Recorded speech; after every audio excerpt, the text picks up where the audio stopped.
JBN, we keep you informed. I am Michelle Jones, and in the news, we're going to get you 6 p.m. Prime Minister Andrew Holness on Saturday sent a firm message to criminals wreaking havoc across the country and the people facilitating them with shipments of illegal guns that the state will arrest and prosecute them. As of now, no one in Jamaica should have an illegal firearm.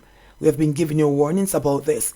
If you're caught with an illegal firearm, if you're dealing in firearms, if you're trafficking illegal firearms, if you're using illegal firearms, you will face very harsh punishment, Holness said in an address to the Young Jamaica Era Council 1 conference at the Jamaica Labour Party JLP headquarters on Belmont Road in St. Andrew.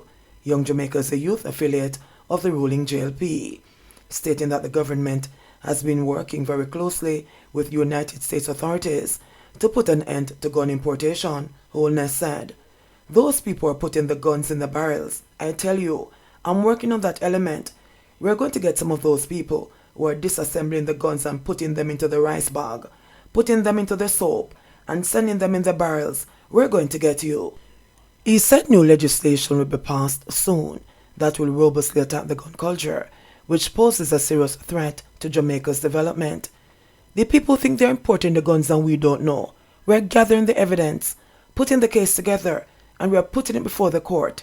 You're not hearing us out there running up our mouth and saying all kinds of things. We are serious about treating with this gun issue, he said. When the new legislation is passed, find a way to turn over the gun to the police. We might even give you some amnesty because we're going to make it unprofitable for you to have an illegal firearm, he said. He argued that the circumstances of each specific case cannot be used as basis for judgment and clarified that he wasn't making any commentary on the judicial system. That system must change, and you have to therefore put in place strong measures, including a legislative process that changes the risk-reward of owning a firearm and the interdiction and enforcement system, he continued. Holness pointed to the Get Every Legal Gun campaign launched earlier this year, which was used to strengthen efforts against illicit importation of guns through the country's ports.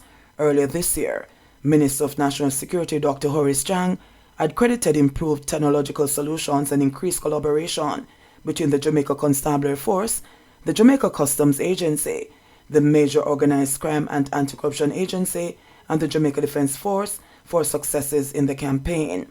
The government said a reward system is embedded in the campaign, under which between $250,000 and $500,000 is paid out for illegal weapons.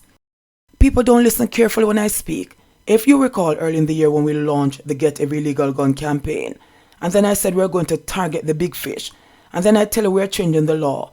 So I've been giving people warning. I don't want anybody bawling. You have been given warning, and you're seeing it materialize before your eyes, Holness said.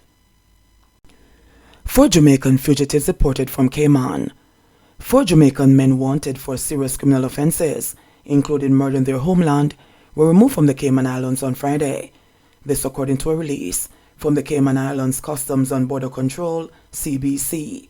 Among the men deported to Jamaica is Neville P. Butler, who is wanted by the Jamaica Constabulary Force for murder.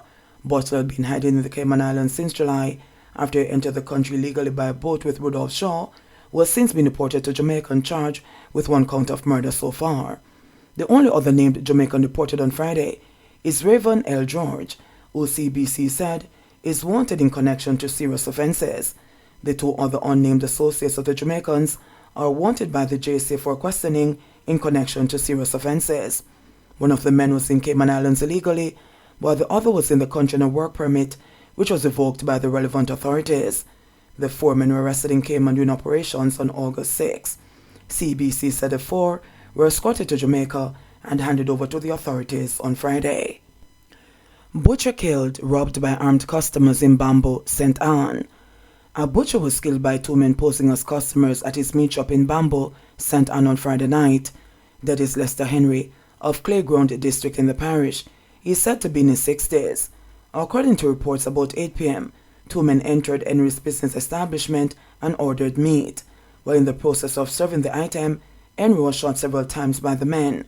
Before escaping, the culprits allegedly robbed the butcher for an undetermined sum of cash and other items. Henry was assisted to the hospital where he was pronounced dead. Investigations are ongoing. Correctional officer's body found appears to have been beaten.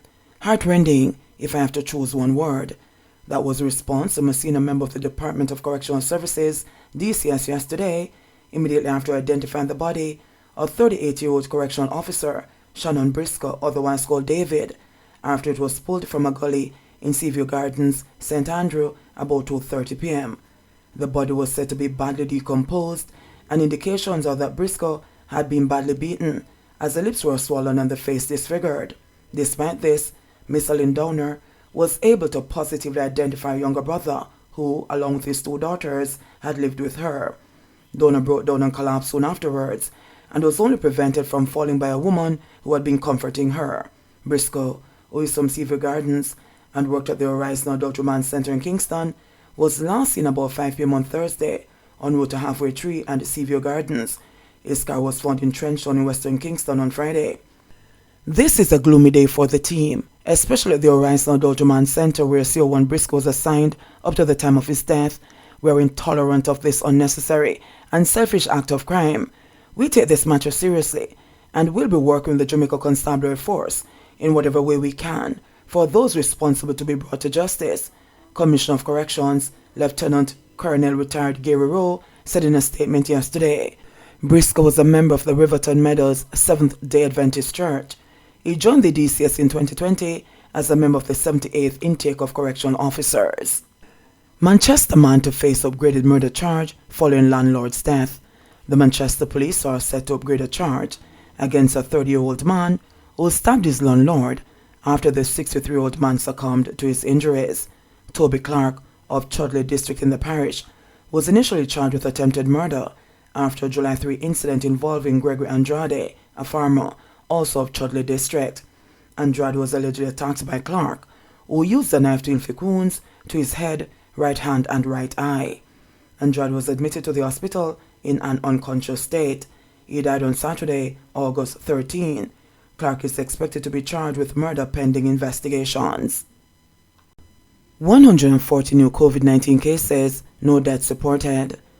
Jamaica on Saturday, August 13, reported 140 new cases of COVID-19 in the last 24 hours, bringing the total number of cases recorded on the island since the start of the pandemic to 148,048. No new deaths were reported. The death toll remains at 3,221. Of the new reported cases, there were 85 females and 55 males, with ages ranging from 1 day to 108 years. The cases were recorded in Kingston and St. Andrew 36, St. James 7, St. Anne and Westmoreland 3 each, St. Catherine 29, St. Elizabeth, Trelawney and Hanover 5 each, Clarendon 14, Manchester 18, Portland 6, St. Thomas 1 and St. Mary 8. According to the latest statistics from the Ministry of Health and Wellness, the country also recorded 75 new recoveries, bringing the total number of recoveries to 95,074. The country's positivity rate from the latest batch of testing is 19.5%. There are confirmed 1,353 active cases on the island. Approximately 116 patients are hospitalized. In sports news, it's not my intention to be the head coach right now. Meron Gordon, the standing head coach of the Jamaica football team's upcoming Four-Nation tournament in Austria, says he has no immediate ambition of taking over the job on a long-term basis. Instead, the senior Reggae Boys assistant coach said he wants to further learn his craft while taking guidance from English-based Paul Hall, who was appointed interim head coach last December.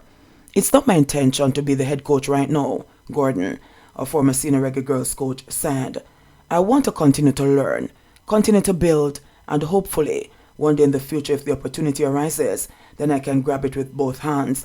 But for now, as the assistant coach, if the head coach is not available, I have to step up and do a job, he said. The Jamaica senior men's team, comprising mostly inexperienced, locally based players, is scheduled to face Ghana on August 20, before facing Morocco on August 23 and 22 World Cup host Qatar on August 26.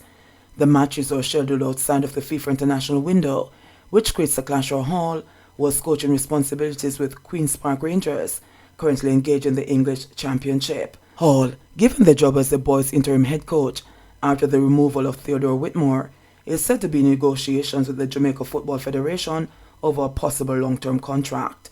Gordon, who is said to have Vassar Reynolds as his assistant as he temporarily takes the reins of the assignment in Austria, said he has been in touch with Hall in handling the squad's preparation. JBN, we keep you informed. Please remember to subscribe, like, share, leave us a comment and click the notification bell to receive our daily news items.